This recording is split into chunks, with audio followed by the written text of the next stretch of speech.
Eleições 2024. 52 cidades terão um segundo turno e prefeitos de diversas capitais são reeleitos. E você vai ver ainda. Cerca de 500 pessoas são presas por crimes eleitorais. 22 eram candidatos. E ainda, conflito na faixa de Gaza completa um ano e pedidos de cessar-fogo marcam protestos ao redor do mundo. Essas e outras notícias você confere a partir de agora. Olá, bom dia para você. Seja muito bem-vinda ao Redação Hit, edição manhã. Agora em ponto, 11h30, 11 horas e 30 minutos, nós chegamos ao vivo neste início de semana com as principais notícias do dia. Hoje é segunda-feira, 7 de outubro. E mais de 50 cidades terão que votar novamente no segundo turno das eleições municipais. Com isso, 34 milhões de eleitores vão voltar às urnas em 20 dias. Dos 103 municípios que poderiam ter segundo turno nestas eleições, 52 cidades de 19 estados vão definir suas prefeituras somente em 27 de outubro. Ao todo, 34 milhões de eleitores voltarão às urnas para definir o resultado dessas eleições municipais. São Paulo é o estado com mais cidades nessa situação. São 18, entre elas a capital, que só conseguiu definir que Ricardo Nunes, do MDB, e Guilherme Boulos, do PSOL, vão disputar a chefia da cidade mais populosa do país. Somente municípios com mais de 200 mil eleitores podem ir para o segundo turno. Entre elas estão todas as 26 capitais. Palmas terá uma definição de prefeito em uma segunda votação pela primeira vez na história. O estado com mais cidades no segundo turno. Depois de São Paulo será o Rio Grande do Sul. No estado, serão 5 municípios na disputa no fim de outubro, entre eles a capital Porto Alegre, que vai escolher entre os candidatos Sebastião Melo, do MDB, e Maria do Rosário, do PT. Imperatriz, no Maranhão, é a cidade com a menor quantidade de eleitores que terá definição em segundo turno. São 201 mil pessoas aptas a votar. Sumaré, em São Paulo, e Santa Maria, no Rio Grande do Sul, completam o ranking de menores eleitorados na disputa. E o Ministério da Justiça prendeu cerca de 500 pessoas por crimes eleitorais neste primeiro turno. Entre os presos, 22 deles eram candidatos. Até às 7h30 da noite deste domingo, o Ministério da Justiça registrou 2.618 crimes eleitorais. 515 prisões foram feitas, sendo 22 foram de candidatos, durante o primeiro turno das eleições municipais. Das ocorrências, boca de urna somam os maiores flagrantes, alcançando 1.057 registros. Na sequência, aparecem a compra de votos e corrupção eleitoral, que teve 423 casos. Violação ou de tentativa de violação do sigilo de voto com 203 e desobediência a ordens da Justiça Eleitoral com 64 registros. Segundo o Centro Integrado de Comando e Controle Nacional, foram apreendidos mais de 520 mil, além de 47 veículos em uso para transporte irregular de eleitores e 28 armas de fogo. Os dados apontam ainda que Boa Vista, em Roraima, foi o município com maior valor apreendido, totalizando quase R$100 mil. Em relação à boca de urna, que representa 40% do total dos crimes eleitorais registrados, as cidades que mais registraram a prática foram Belo Horizonte, em Minas Gerais, São Paulo e Rio de Janeiro. Já a compra de votos e corrupção eleitoral representa 16% das ocorrências, com mais casos notificados no município de Nossa Senhora do Socorro, em Sergipe. E mais de 155 milhões de brasileiros foram às urnas neste domingo, como a gente acabou de acompanhar nas reportagens, para escolher prefeitos, vice-prefeitos e vereadores de mais de 5.500 municípios brasileiros. Nenhuma ocorrência grave foi registrada, apenas alguns problemas técnicos que já eram previstos. Aliás, o que chamou a atenção, como sempre, inclusive, infelizmente, foi a chamada boca de urna. urna. E olha, boca de urna que, inclusive, no dia da eleição é considerada crime. Eu vou, então, chamar agora uma especialista em direito público, a professora Virgínia Machado, do Centro Universitário de Belo Horizonte, Uniarnaldo. Bom dia, professora. Seja muito bem-vinda ao jornalismo da Hit TV. Bom dia, Tabata. Bom dia a todos e todas que estão nos assistindo. Professora, a gente precisa agora analisar, como que foi esse dia. Sobre a sujeira, os chamados santinhos aqui em São Paulo, o presidente do Tribunal Eleitoral chamou de pessoas incivilizadas, entre aspas, No geral, qual o balanço que a gente pode fazer dessas eleições? E eu quero emendar com uma outra pergunta, se a entrega, desses santinhos, elas são eficazes nesse dia de votação? Bom, Tabata, primeiramente, registrar com relação às eleições de uma forma geral, e logo na sequência eu falo dos santinhos, que foram eleições extremamente tranquilas, extremamente ordeiras no Brasil inteiro, bem diferente do que a gente passou em 2022, que tinha uma tensão desde o início até o final das eleições. Significa que a democracia saiu a grande vitoriosa, Conseguimos ter poucos problemas técnicos dentro daquilo que o TSE espera e tudo mais. Com relação à distribuição de santinhos, a essa sujeira que aconteceu em São Paulo, aqui em Belo Horizonte, região metropolitana também, o presidente do tribunal ele definiu certo, é uma incivilidade, uma falta de educação. E, particularmente, eu entendo o seguinte, que se um candidato, ele autoriza que os seus cabos eleitorais, que a sua equipe faça algo desse gênero, qual é a perspectiva dele para com a cidade, para com o interesse público envolvido? Então, é algo que deveria fazer a gente refletir, os eleitores refletirem, tá certo? E se é eficaz, particularmente, hoje em dia, eu acho que é muito pouco. Em anos atrás, eu poderia até imaginar que alguém pouco politicamente informado, pegaria um santinho na rua e falar, vou votar nesse aqui que está aqui, qualquer número. Hoje não.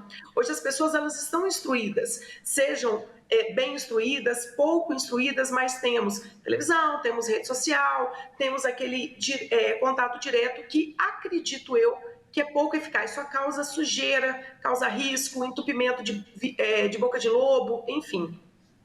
Pois é, se estivesse chovendo, professora, a gente veria, então, o resultado dessa sujeirada toda, que não seria nada bom. Felizmente, por esse lado, entre aspas, a gente está nesse período de seca, mas olha, tem algum impacto, alguma penalidade para esses candidatos que fizeram, então, essa distribuição, professora?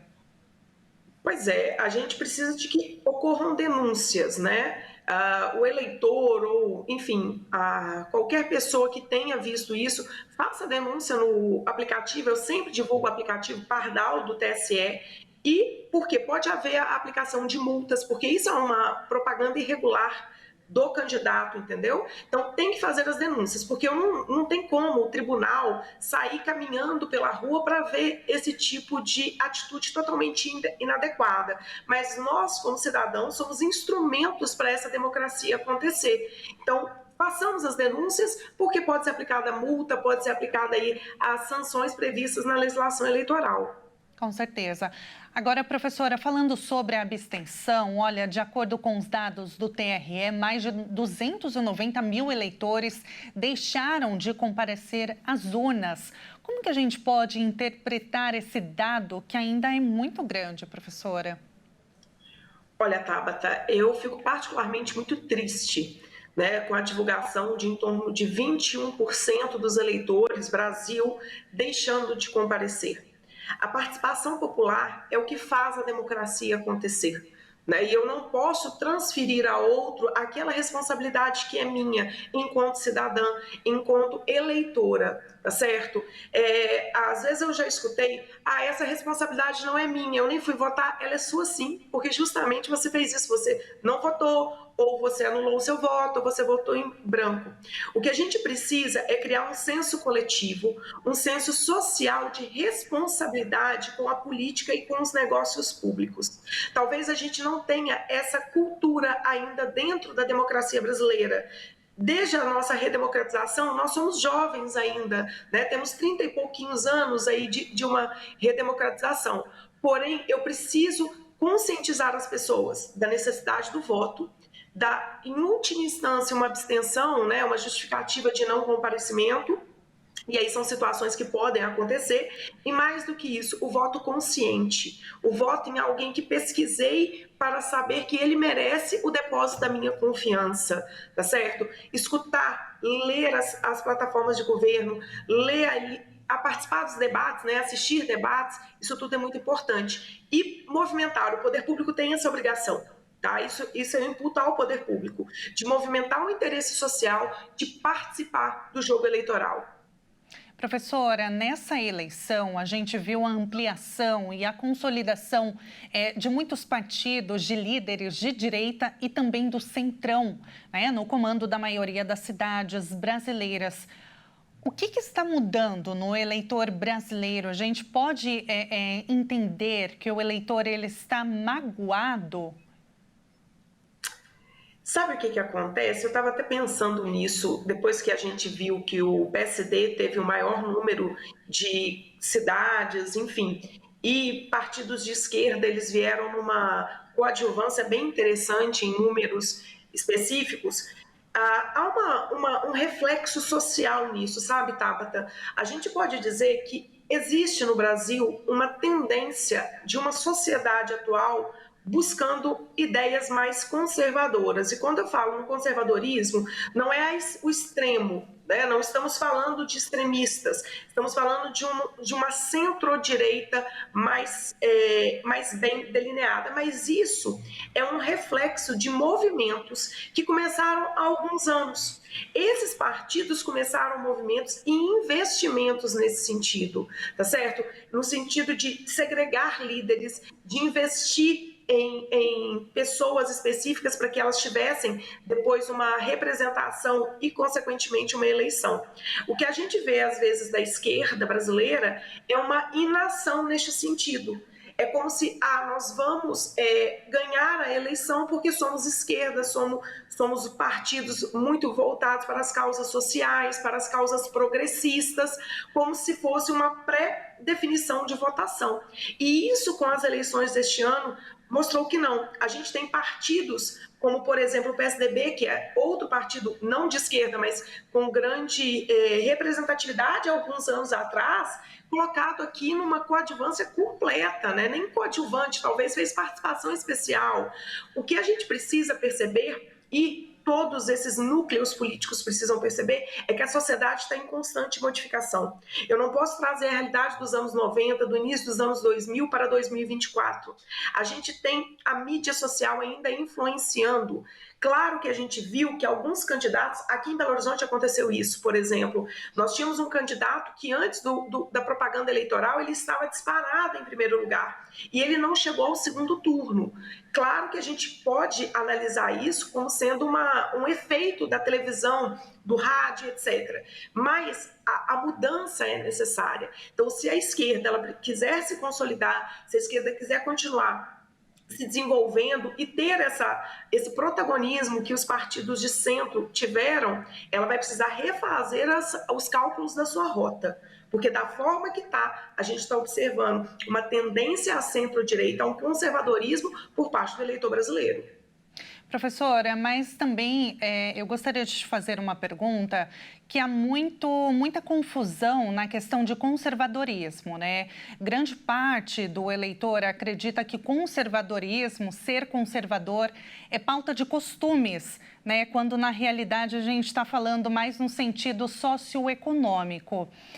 Na sua análise, o eleitor ele não deveria mais ser levado por propostas que, de fato, fazem a diferença na vida do município, como transporte, educação, saúde, e deixar de lado essas pautas de costumes? Isso deveria, Tabata, com todo respeito a todos os grupos sociais existentes no Brasil, pautas de costume, elas não deveriam ser pautas políticas efetivamente. O problema da sociedade não tem relação com ideologias filosóficas ou religiosas. Os problemas sociais, eles são reais, eles são palpáveis. A gente está falando de segurança pública, a gente está falando de transporte, a gente está falando de geração de emprego e renda. Ou seja, esse conservadorismo, quando a gente fala, de fato seriam por pautas econômicas neste sentido, tá certo? Mas não da maneira com que o eleitorado está sendo tratado. O que eu preciso perceber enquanto eleitor é que o problema social ele me atinge muito mais do que um aspecto ideológico, um aspecto de costumes. Então, a questão de como as pessoas vão se proceder na sua vida privada é muito mais uma situação secundária. O que eu preciso saber é se vai ter transporte coletivo, se vai ter saneamento básico. Como você disse, ainda bem que não choveu nas eleições, porque senão a gente teria possivelmente alagamentos.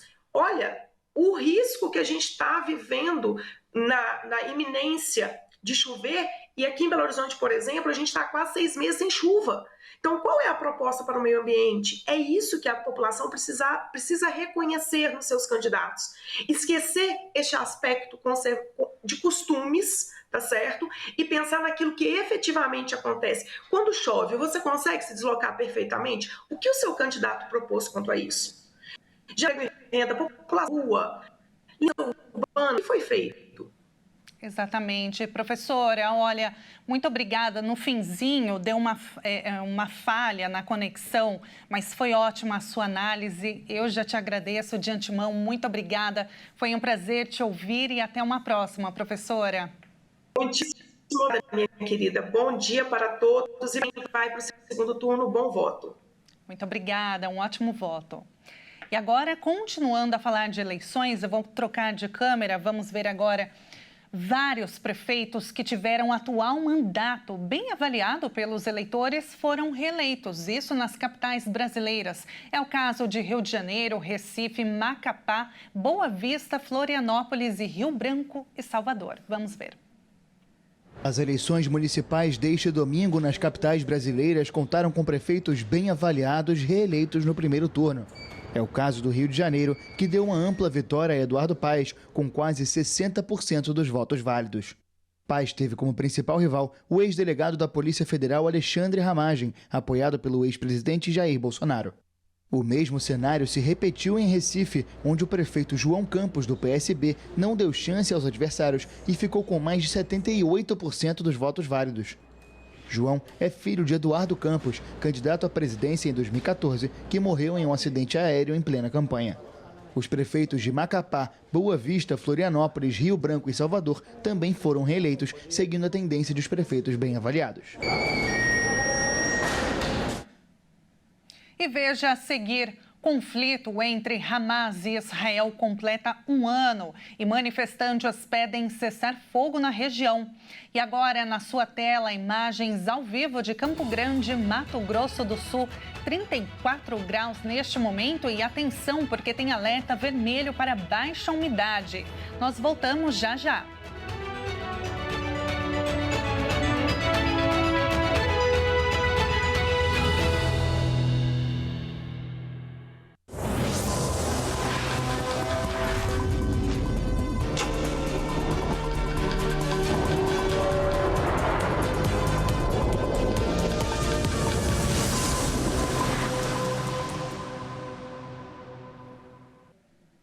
E nós estamos de volta agora pelo horário de Brasília, 11 horas e 51 minutos. Milhares de manifestantes marcharam em cidades de todo o mundo neste sábado para pedir um cessar-fogo em Gaza e no Líbano. Hoje, nesta segunda-feira, a guerra no território palestino, que se espalha por outros países, completa 1 ano. Milhares de manifestantes marcharam em cidades de todo o mundo para pedir um cessar-fogo em Gaza e no Líbano. As mobilizações acontecem antes do aniversário de 1 ano, em 7 de outubro, dos ataques do movimento islamista em solo israelense, que deixaram 1.205 mortos, a maioria civis, e 251 reféns, 97 deles ainda cativos. Apoiadores pró-palestinos se reuniram em cidades da Europa, América e África para exigir o fim do conflito que custou a vida de quase 42 mil pessoas em Gaza. Em várias cidades da França, milhares de pessoas marcharam contra as ofensivas militares de Israel em Gaza e no Líbano. Queremos um cessar-fogo em Gaza. Estamos cansados de ver massacres todos os dias, de ver crianças destruídas às centenas, aos milhares. Queremos apenas que a paz volte, que as pessoas voltem para casa. As ruas de Madrid também se encheram de pessoas que clamavam pelo fim da guerra. Enquanto o Ocidente e os Estados Unidos apoiarem a ocupação de um território onde há palestinos e armarem Israel, que não respeita os direitos humanos, isso só pode crescer mais. Parece que é isso que Netanyahu quer. Milhares de manifestantes marcharam pelo centro de Londres durante a Marcha Nacional pela Palestina. Eles pediam que o governo britânico aumente os esforços para ajudar a pôr fim à escalada do conflito, que já causou o deslocamento de cerca de 60 mil pessoas em Israel. Nas Américas, marcharam em Santiago quase 1.000 membros da comunidade palestina no Chile, que tem a maior diáspora do país fora do Oriente Médio. Hoje comemoramos um ano de genocídio, um ano em que as Nações Unidas não têm voz para dizer a Israel que pare, um ano em que continuamos matando pessoas e o Ocidente os desumaniza. Estamos aqui para dizer que parem o genocídio, porque isso não pode continuar acontecendo. Alto ao genocídio, porque isto já não pode seguir passando. Em Caracas, centenas de manifestantes pró-Palestina, carregando uma bandeira gigante, protestaram em frente à sede das Nações Unidas. No local, entregaram uma petição à ONU, pedindo o fim do genocídio dos palestinos. A guerra no Líbano e em Gaza ameaça se alastrar depois que o Irã disparou cerca de 200 mísseis contra Israel em 1º de outubro, no segundo ataque direto ao país em menos de 6 meses. E os 229 brasileiros repatriados do Líbano foram recebidos neste domingo pelo presidente Luiz Inácio Lula da Silva. A aeronave da FAB pousou no final da manhã no aeroporto de Guarulhos, em São Paulo. O presidente Luiz Inácio Lula da Silva recepcionou os 229 brasileiros repatriados do Líbano que vieram a bordo da aeronave KC-30 da Força Aérea Brasileira. De acordo com a Agência Brasil, o avião pousou no final da manhã no aeroporto de Guarulhos, em São Paulo. Vocês sabem que nós tivemos uma posição muito dura contra o ato do Hamas de invadir Tel Aviv, mas nós temos uma posição muito dura contra o comportamento do governo de Israel, matando inocentes, matando mulheres, matando crianças, sem nenhum respeito pela vida humana. Não tem como explicar, é muita alegria e muita dor ao mesmo tempo, porque a gente não consegue pensar não pensar nas outras famílias. A aeronave deve trazer mais brasileiros de volta do Líbano nos próximos dias. A Agência Brasil afirma que cerca de 20 mil brasileiros moram no Líbano e que o Itamaraty calcula que cerca de 3 mil desejam deixar o país, que é alvo de uma ofensiva israelense contra o movimento Hezbollah. E agora, mudando de assunto, a gente vai conhecer agora uma cidade chamada Seul, a capital da Coreia do Sul. Vamos ver.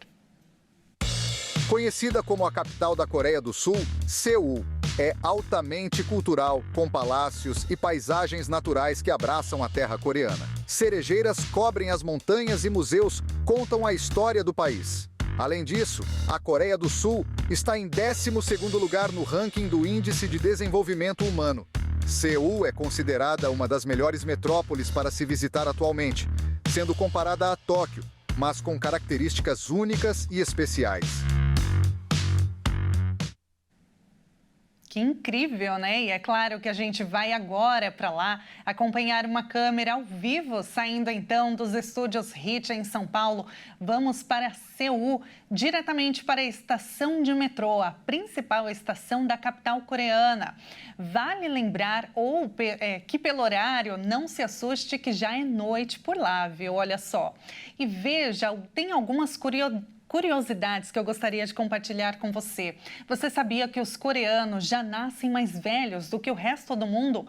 Eles consideram que os bebês nascem com 1 ano de idade. E o estilo K-pop predomina em todos os estabelecimentos da cidade, viu?